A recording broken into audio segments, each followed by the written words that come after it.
What you are about to watch is not clickbait. It's not gimmicks. This is a revelation, a disclosure of what is to come. And not just revelation. Jesus revealed specific dates as to when each of them will start manifesting.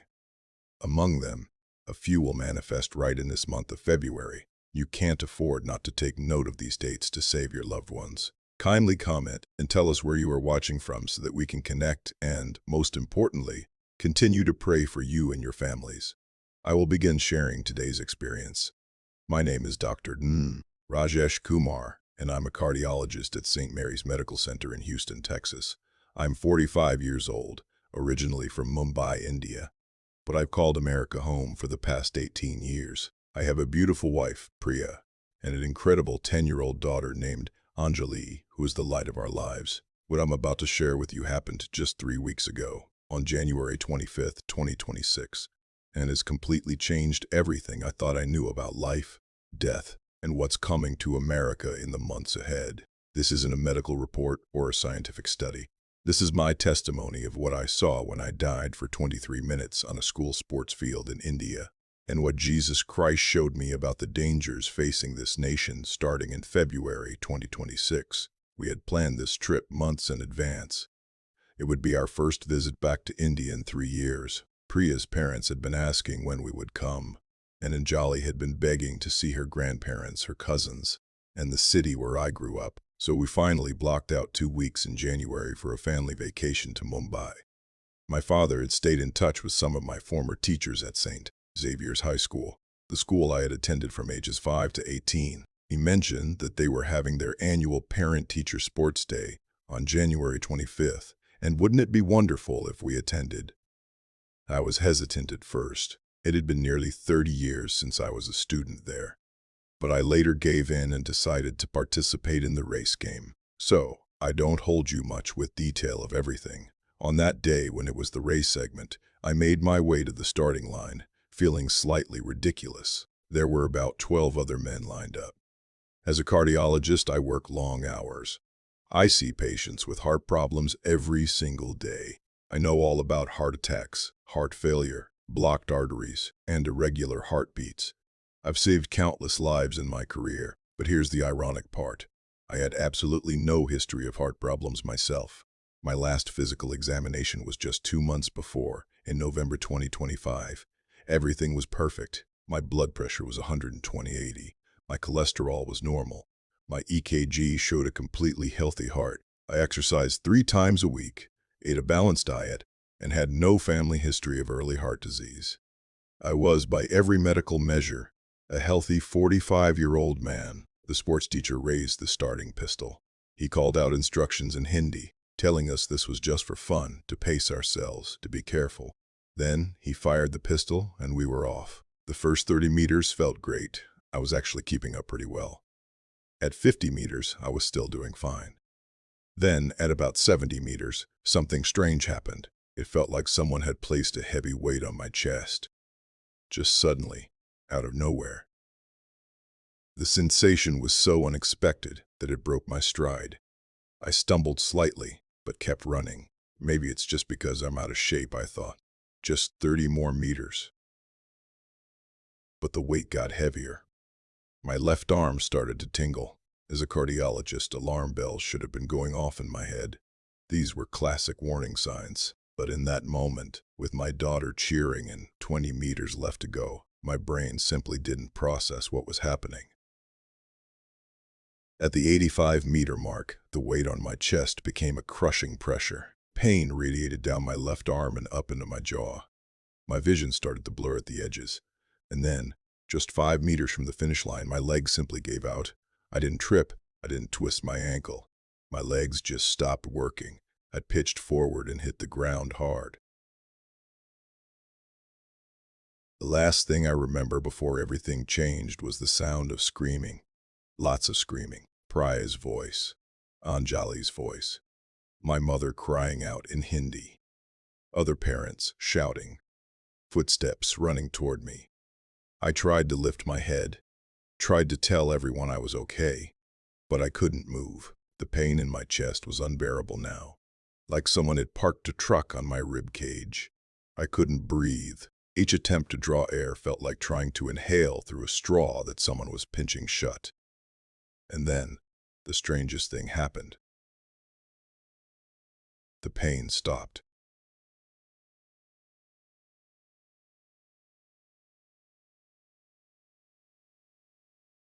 One second it was excruciating, and the next second, nothing.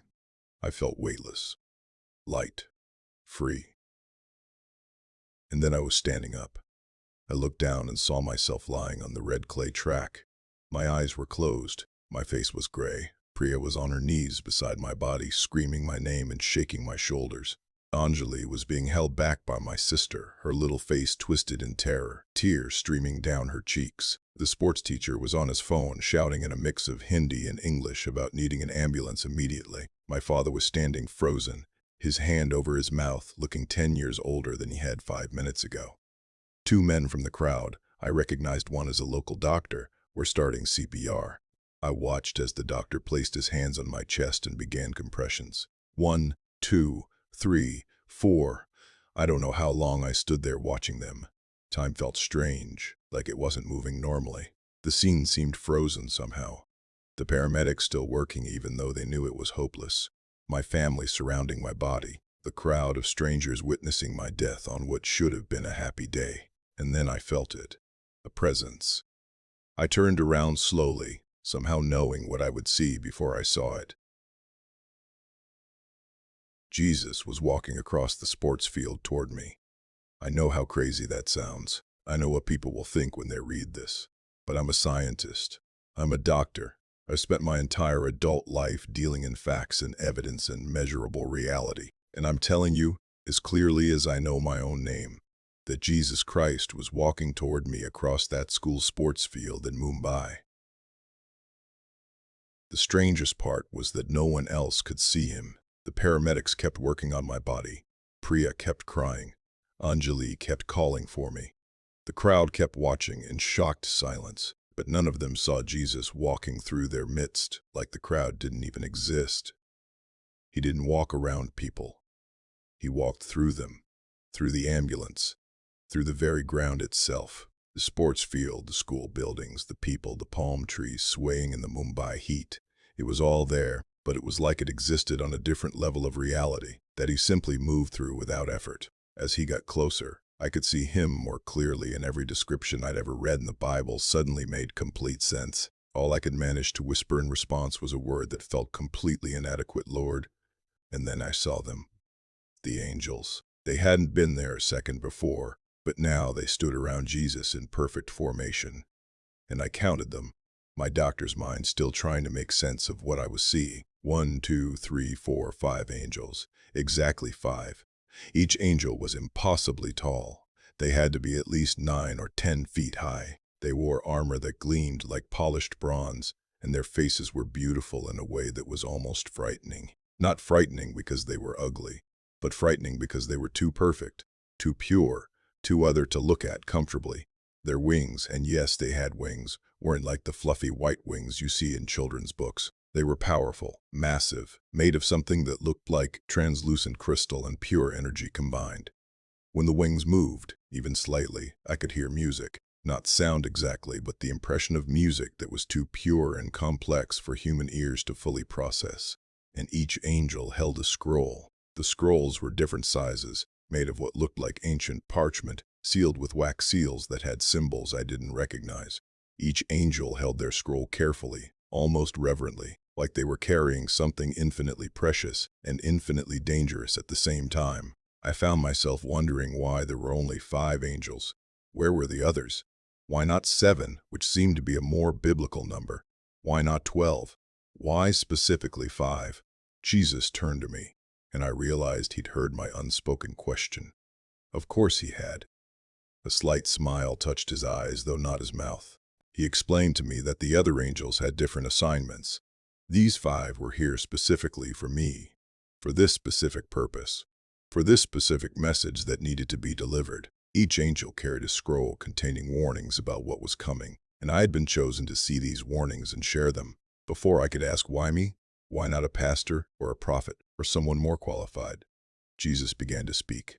and his words filled the space around us with such weight that the very air seemed to vibrate. Jesus spoke to me about the world racing toward destruction at a speed that most people couldn't perceive. He told me that humanity was driving toward a cliff with their eyes closed, celebrating their speed, completely unaware that the ground was about to disappear beneath them. He explained that this wasn't happening by accident. The enemy, and I understood he meant Satan and demonic forces, had been working for decades, for generations, positioning pieces on a cosmic chessboard, preparing for a series of moves that would devastate humanity if left unchecked. The first angel stepped forward.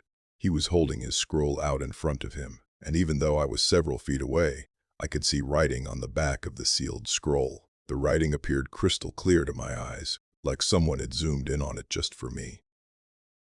February 14th. The date was written in bold, dark letters that seemed to pulse slightly, like they had a heartbeat of their own. My eyes immediately darted to the other 4 scrolls held by the other 4 angels. And yes, each one had a date written on the back. The second scroll, February 6th. The third scroll, February 27th. The fourth scroll, no specific date, just the word February, written in letters that seemed to shimmer. The fifth scroll, March 1st. I was confused. Why weren't the dates in order? Why did the first scroll show February 14th when the second scroll showed February 6th, which was earlier? Jesus looked at me with patient understanding and explained something that made my confusion evaporate. He told me that the dates I was seeing revealed when what he was about to show me would begin to find manifestation on earth, specifically in the countries that would be revealed to me. Jesus broke the seal on the first scroll, and the wax crumbled away like dust.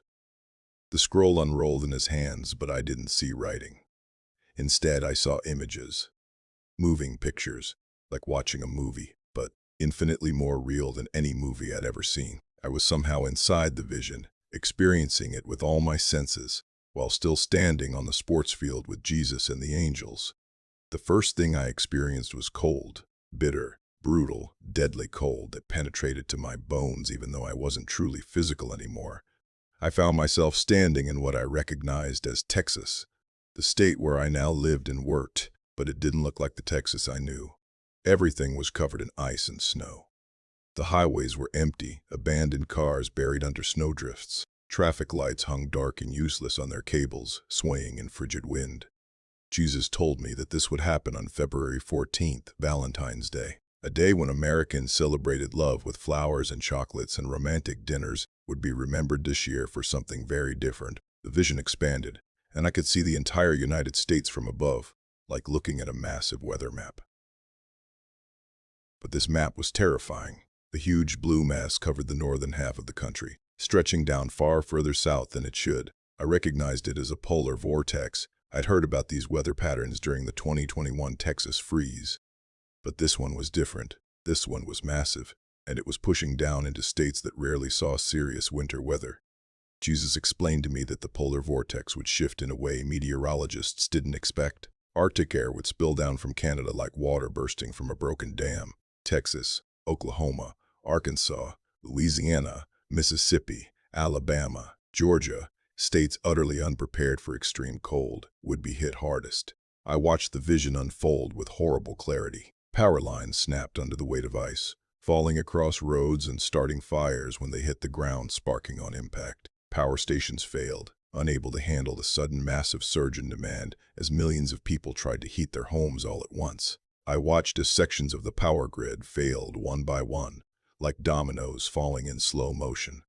First, Dallas went dark, then Houston, my city, then San Antonio, then Austin, then smaller cities, then towns, then rural areas. Within 48 hours of the cold snap hitting, the vision showed me more than 30 million Americans with no electricity in the middle of a deadly freeze. I saw families huddling together under blankets in their homes, their breath making clouds in the air inside their own living rooms. I saw elderly people, particularly those living alone, slowly succumbing to hypothermia because they had no way to heat their homes and no way to call for help, because their phones were dead and cell towers had failed. I saw hospitals running on emergency generators, but the generators only had limited fuel, and fuel trucks couldn't get through the ice-covered roads to bring more. Doctors and nurses were making impossible decisions about who got care and who didn't.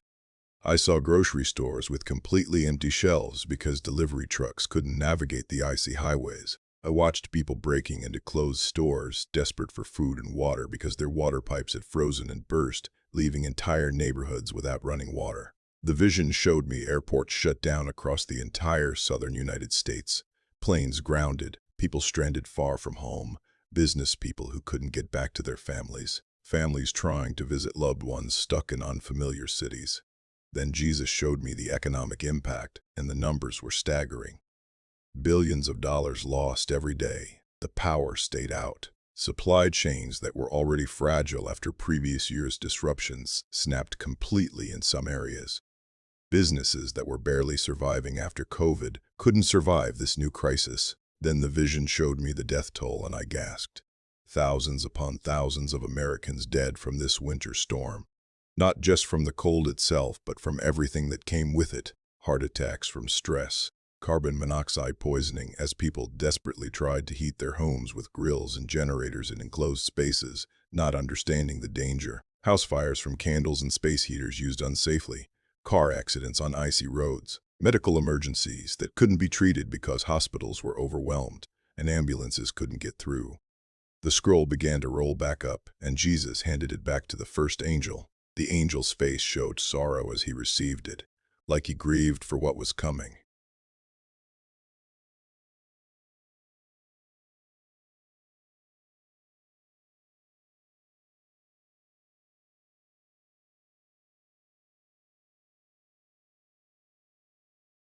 Jesus took it from the angel's hands, but before he opened it, he looked at me with an expression I can only describe as grief mixed with righteous anger.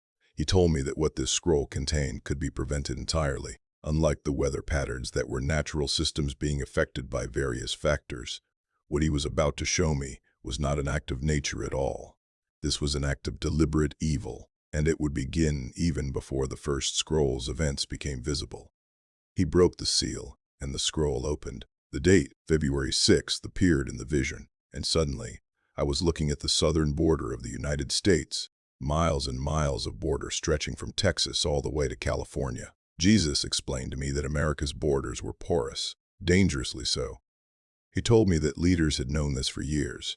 They had debated it endlessly, argued about it, made it a political issue to gain votes and power, but they had not truly secured it. And now, the enemy, both human enemies and demonic forces, were about to exploit that weakness in a devastating way. The vision zoomed in, and I saw something that made terror grip my heart. Groups of people were crossing the border at various points, always at night, always in areas with minimal surveillance. But these weren't families seeking refuge, or workers seeking jobs. These were trained operatives. I could see it in how they moved, how they communicated with hand signals, the military-style precision of their movements.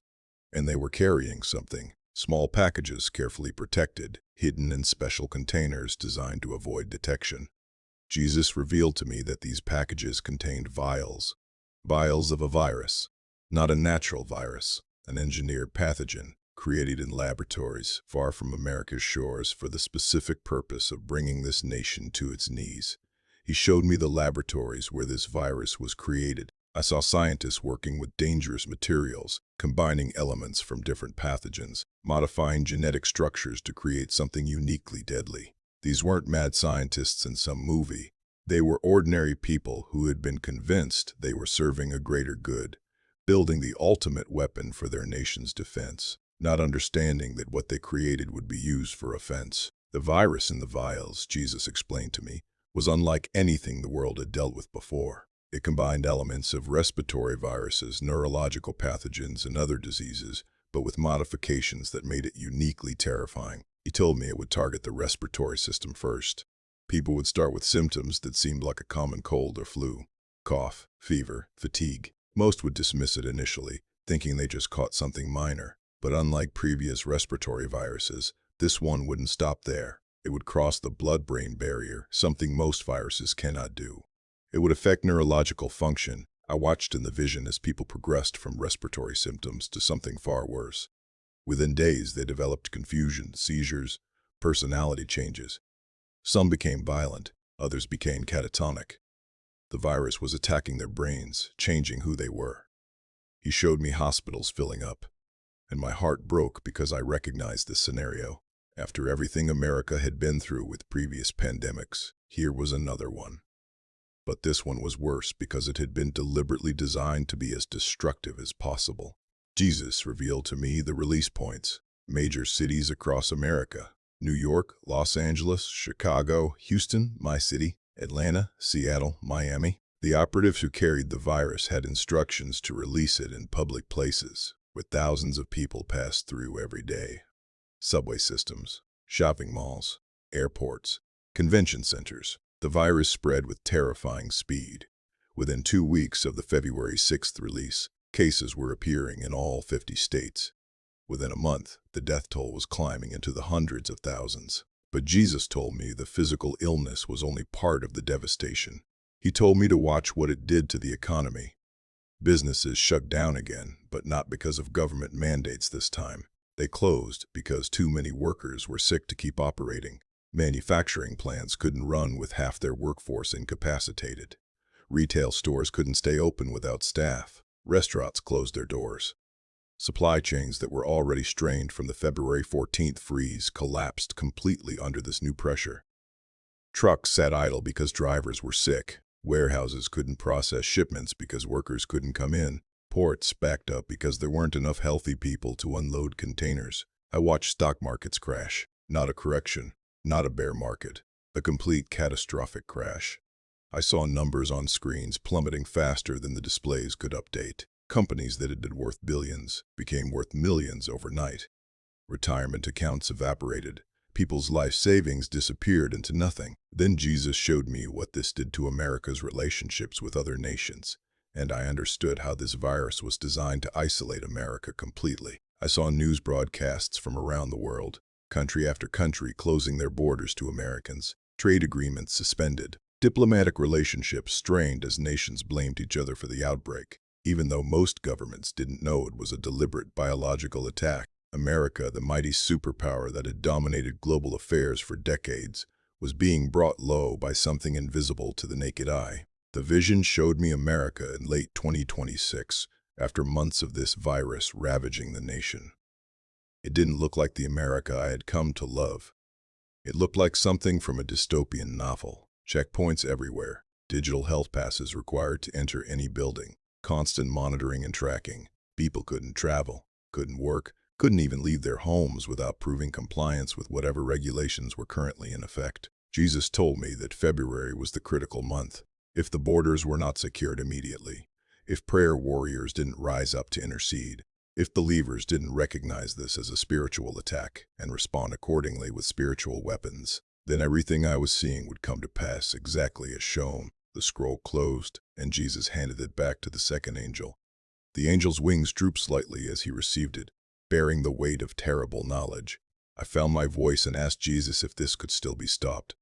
He told me yes, but it required Americans, particularly American Christians, to wake up now, not in February when it would be too late. Now, today. They had to pray with intensity they'd never prayed before. They had to demand their leaders take immediate action to secure the borders. They had to prepare spiritually for spiritual warfare. They had to strengthen their faith now, before the testing came.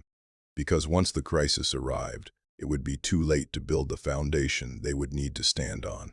The third angel stepped forward. This scroll looked different from the others. It seemed to shimmer with a blue light, and though it wasn't wet, it gave the impression of water. Jesus took the scroll, and before he even broke the seal, he spoke to me about water. He told me that water was both blessing and curse, giver of life and bringer of death. What he was about to show me would demonstrate how even good things, when they come in excess or at the wrong time, become instruments of destruction. The seal broke and the vision opened. February 27th materialized before me, the west coast of the United States. I found myself standing on a hill overlooking California. The sky was dark, not with the darkness of night, but with storm clouds so thick and heavy it looked like the sky itself was about to fall. The clouds were layered upon each other, piled impossibly high, dark gray and black and purple, roiling with barely contained energy. Jesus asked me if I had heard the term atmospheric rivers. I nodded. I had heard of them. They were massive streams of moisture flowing through the atmosphere, carrying enormous amounts of water vapor from the tropics toward the poles. Scientists called them rivers in the sky because they could transport more water than the Amazon River carries on Earth. Jesus told me that what I was about to see was not one atmospheric river, not two, but three massive systems coming one after another, each one more powerful than the last, hitting California, Oregon, and Washington over the course of just 10 days. The vision showed me the first atmospheric river arriving on February 27th. The rain began, and it didn't stop. Not for hours, not for days. It poured out of the sky in sheets so thick you couldn't see more than a few feet. The sound was deafening, a constant roar of water striking everything. I watched as small streams swelled into raging torrents within hours. Rivers overflowed their banks. Drainage systems designed for normal rainfall were overwhelmed in minutes. Water poured through streets like flash floods, carrying cars, trees, debris, everything in its path.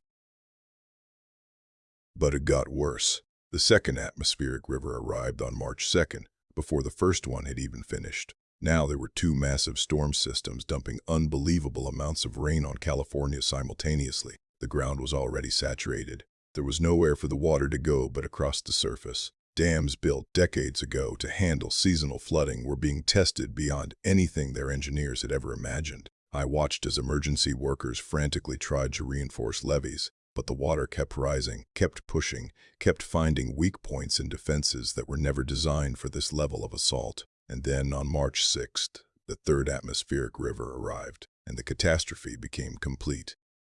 Jesus told me to watch carefully as a major dam failed, not in California's most populated areas, but in a region where the failure would affect millions of people downstream. The dam was old, built in the 1950s, never upgraded to handle the kinds of extreme weather events that climate change was producing.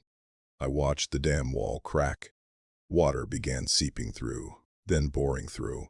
Then the entire structure gave way in a catastrophic failure that took less than 30 seconds from first crack to complete collapse. The wall of water released was biblical in scope.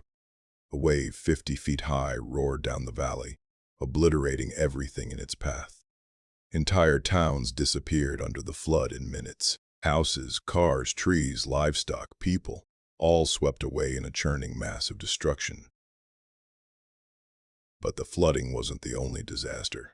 Jesus showed me the mudslides. Hillsides that had been stripped of vegetation by previous wildfires had nothing to hold them in place when the torrential rain came. I watched as entire hillsides simply liquefied and slid down the slopes like slow-motion avalanches of mud and rock. Whole neighborhoods built on these hills went with them, houses worth millions of dollars, entire streets, all sliding down into the valleys below, smashing into other buildings, burying roads, devastating communities. The economic damage was staggering. Jesus showed me the numbers, hundreds of billions of dollars in destruction. Critical infrastructure destroyed, farmland in California's agricultural heartland ruined, crops drowned, soil contaminated, businesses lost, entire industries disrupted.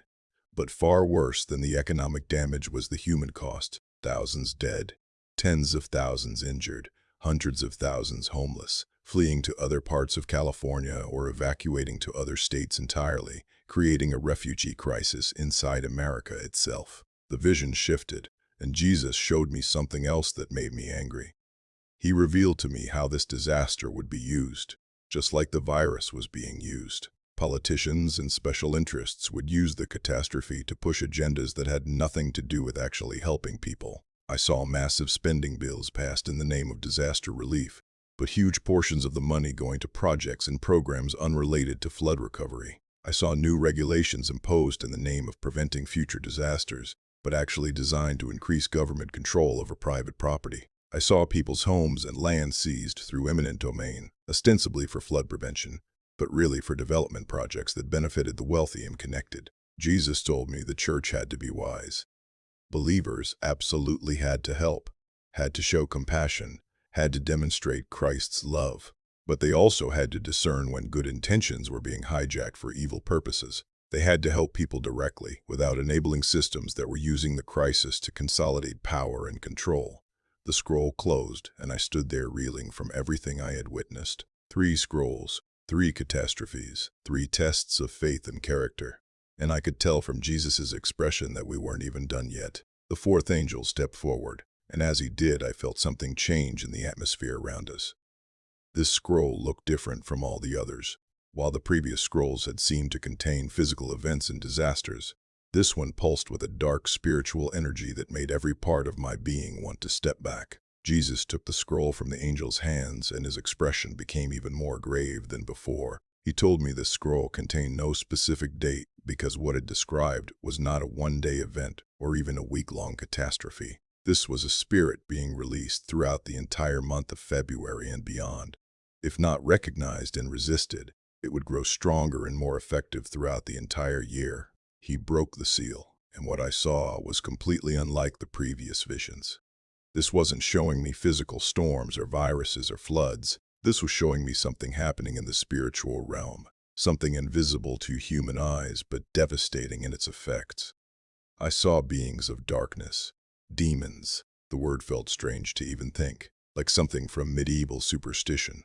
But that's exactly what they were. Countless dark spirits being released across America and across the entire world, but I was shown their concentration over the United States.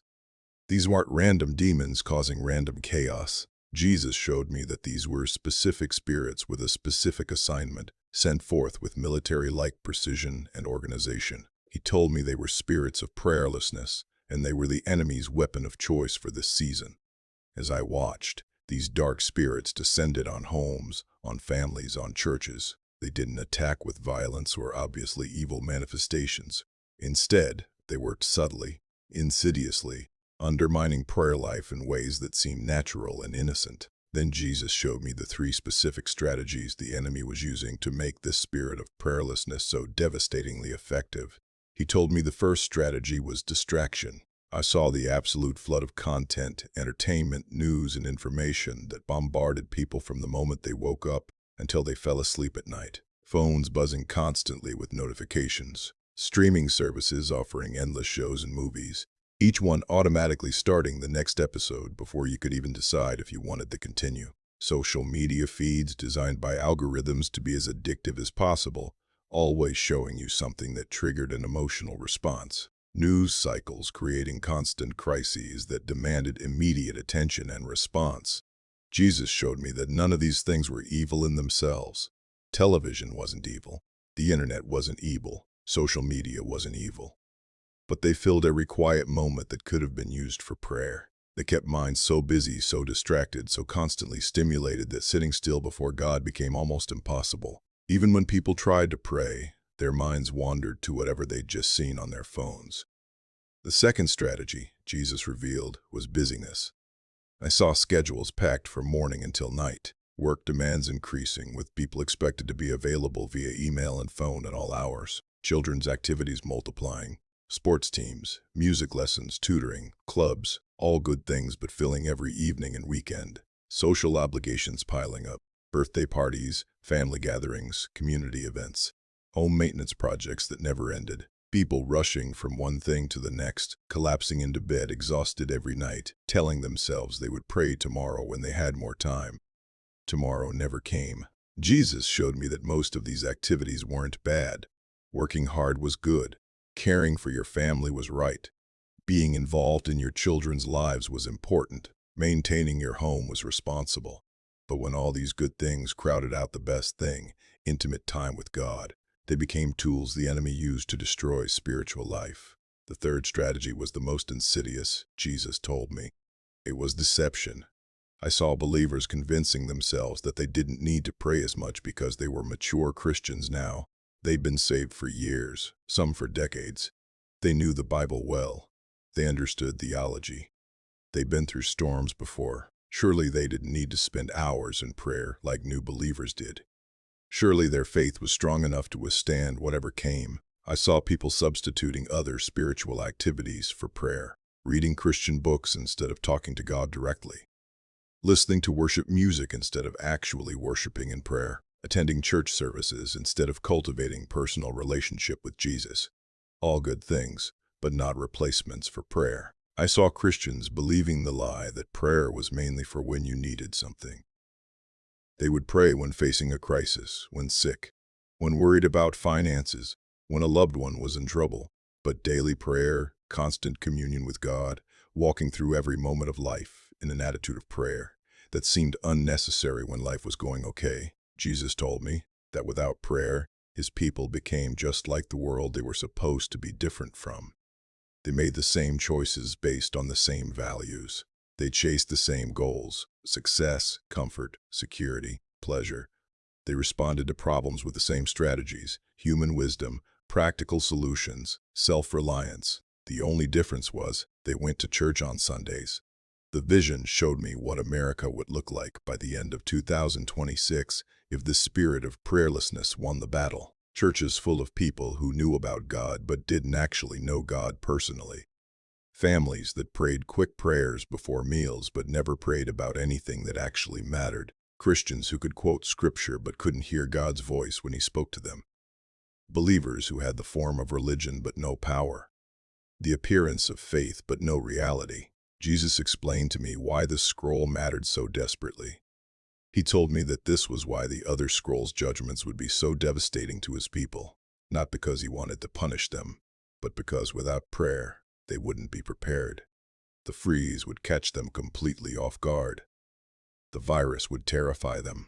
The floods would overwhelm them. The coming deceptions would destroy their faith, all because they had stopped praying, stopped maintaining their connection to the source of wisdom and strength and discernment. But then Jesus showed me the alternative, and this gave me hope. He revealed to me what would happen if his people resisted this spirit, if they fought for their prayer lives, if they made prayer their first priority instead of their last resort. I saw families who guarded their prayer time like it was the most valuable thing they owned. Parents who woke up early, sacrificing sleep to pray before their children woke up. Couples who prayed together every night before bed, no matter how tired they were, maintaining their spiritual connection, even when life was exhausting. Teenagers who actually set aside their phones and social media to seek God's face, going against everything their culture told them was important. I saw churches where prayer wasn't a brief formality before the real service started, but the very foundation of everything they did. Prayer meetings that were packed because people understood that nothing else they did mattered if they didn't have God's presence and power. Leaders who made decisions on their knees instead of in boardrooms. I saw believers who prayed their way through the coming storms. They weren't surprised by what happened because God had warned them in prayer.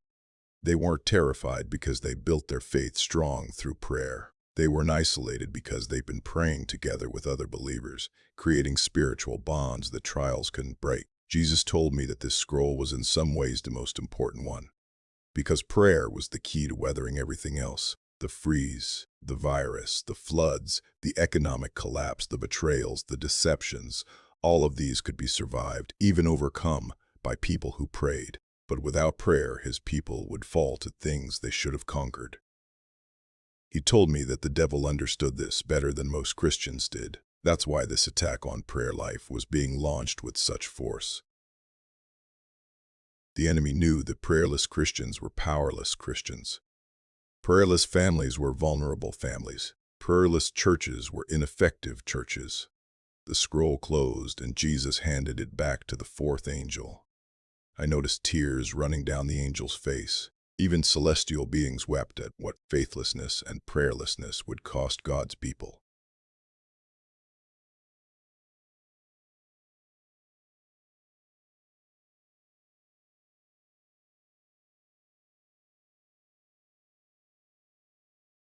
This scroll seemed to crackle with energy different from the others, and I instinctively knew that what it contained was unlike anything I'd seen so far. Jesus took the scroll, and before he opened it, he looked at me with an expression that was hard to read, a mixture of sadness and anger. He told me that what I was about to see would be difficult for me to understand fully. It involved levels of government operations, intelligence work, and technology that most people didn't know existed. But he said I had to see it anyway, and I had to warn people about it, because this breach would leave America vulnerable to her enemies in ways she hadn't been since her founding as a nation. The seal broke with a sound like thunder, and the vision began.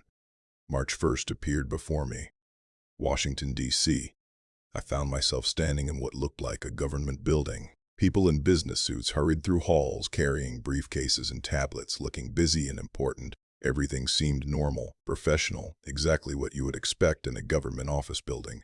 But then the vision zoomed into a specific office, focused on a specific computer screen. Someone was downloading files, huge files, classified files.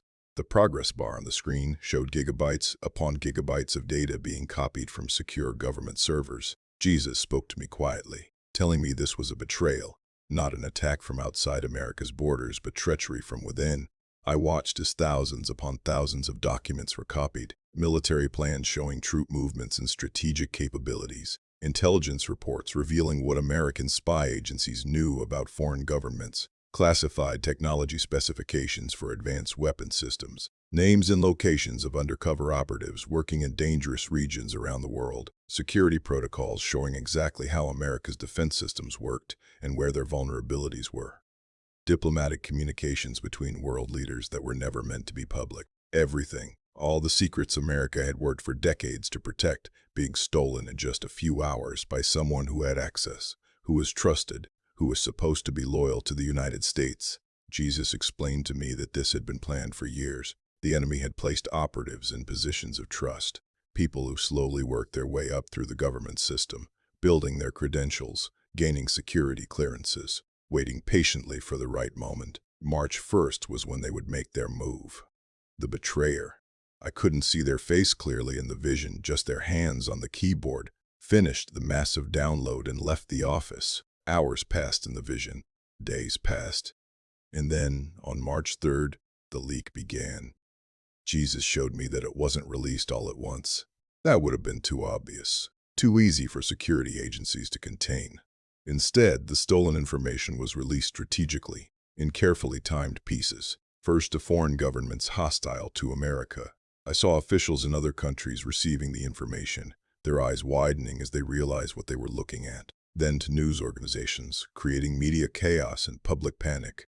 Then to the general public through various channels online, spreading the information too widely to ever be contained. The effect was catastrophic. I watched as intelligence operations that had taken years to build collapsed overnight.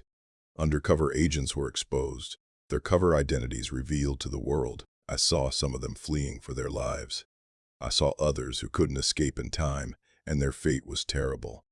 People died because their identities were revealed. I saw military strategies become worthless because enemies now knew America's exact plans. Technological advantages disappeared because the detailed designs for advanced weapon systems were now available to anyone who wanted them, including America's enemies. I saw diplomatic relationships shattered as private communications between world leaders were made public, things said in confidence, opinions never meant to be known publicly. Deals that were never supposed to see daylight, all of it exposed. I watched as allied nations began questioning whether they could trust America with any sensitive information. But Jesus showed me that even worse than the practical damage was the psychological effect it had on the American people. Trust in government, which was already very low, plummeted to almost nothing. If the government couldn't keep its own most sensitive secrets safe, how could it keep ordinary citizens safe? If people in the highest positions of trust could betray the nation, who could be trusted? The revelation that this massive breach had come from within, not from a foreign hack or cyber attack, but from an American citizen who deliberately chose to betray their country, shook people's faith in everything. Jesus told me this was exactly what the enemy wanted, not just the information itself, though that was valuable to America's enemies, but the demoralization, the sense that nothing was secure anywhere, the fear that permeated society, the complete breakdown of trust that held communities and nations together. I watched as the effects rippled outward through the rest of 2026. Economic confidence plummeted because government secrets weren't safe. Were financial systems safe? Were banks secure? Were personal accounts and investments protected? Stock markets that were already unstable from previous crises took another major hit. International relationships crumbled as allies wondered if they could still trust America with sensitive information. Trade agreements were reconsidered. Defense partnerships were questioned. America found itself increasingly isolated on the world stage. The military struggled with recruitment because young people wondered if joining the service meant putting themselves at risk of exposure if another leak happened. Even local communities felt the effect as suspicion grew. Who else might be a traitor? Who else might be secretly working against America's interests? Neighbor began to distrust neighbor. Co-workers questioned each other's loyalty. Jesus told me this was coming at the worst possible time, when the freeze had strained the power grid and the economy, when the virus had weakened the population and overwhelmed the healthcare system, when floods had created massive displacement and chaos. Now came a security breach that left the nation vulnerable to her enemies in every possible way. The vision showed me what those enemies did with the information they had gained. Cyber attacks targeted the specific weaknesses in America's infrastructure that had been revealed in the leaked documents. Systems that would have been secure if the breach hadn't happened were now easily compromised. Power grids, water treatment facilities, financial networks, all attacked using the vulnerabilities that had been exposed. Foreign propaganda operations exploited the leaked diplomatic communications, taking statements out of context, twisting words, creating divisions between America and her allies. Enemies planned potential military operations, knowing exactly where America's defenses were strong and where they were weak, all because the breach had revealed this strategic information. The scroll closed and Jesus held it for a long moment before handing it back to the angel. He turned to me and spoke words I knew I would never forget. He told me these were 5 scrolls, 5 catastrophes, all either preventable or at least reducible if his people would pray with the intensity and persistence required. But he said I had to understand that these warnings weren't meant to terrify people into paralyzing fear. They were meant to wake people up to urgent action. I gasped violently, and my eyes flew open. The first thing I saw was Anjali's face hovering above me, streaked with tears, her eyes red from crying. When she saw my eyes open, her expression transformed from grief to shock to overwhelming joy. She screamed my name at the top of her lungs.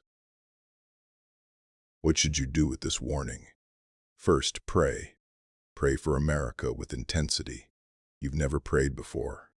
Pray for protection. Pray that these disasters can be prevented or lessened. Pray for discernment to know truth from deception. Pray for your family, your church, your community. Don't just pray once. Pray persistently, every day, with faith that God hears and answers. Second, prepare. Not just physically, though having extra food, water, and supplies is certainly wise, but prepare spiritually most of all. Strengthen your relationship with Jesus now, before the storms hit. Build your faith now, before it's tested. Learn to hear God's voice clearly now, before you desperately need to hear it in a crisis. Make sure your foundation is solid before the winds begin to blow. Third, watch. Pay attention to what happens in February. See if what I've told you comes to pass. If it does, then take the rest of the warnings even more seriously. If it doesn't, then I'm just a doctor who hallucinated during cardiac arrest, and you can dismiss everything I've said. But if I'm right, if even one of these warnings proves accurate, then please, I'm begging you, take the others seriously too. February is almost here. In fact, by the time you read this, it may have already begun. The first scroll is about to open, or perhaps has already opened. What comes after that depends on whether God's people will heed the warning and pray with everything in them, or whether we'll ignore it and face the consequences. I pray you choose wisely. I pray we all choose wisely, because Jesus is coming back soon, sooner than most people think. And these trials, these warnings, these storms, they're all designed to prepare a people who will be ready when he appears in the clouds. Will you be ready? Will I? That's the question we all must answer. And we must answer it now while there's still time. May God have mercy on us all.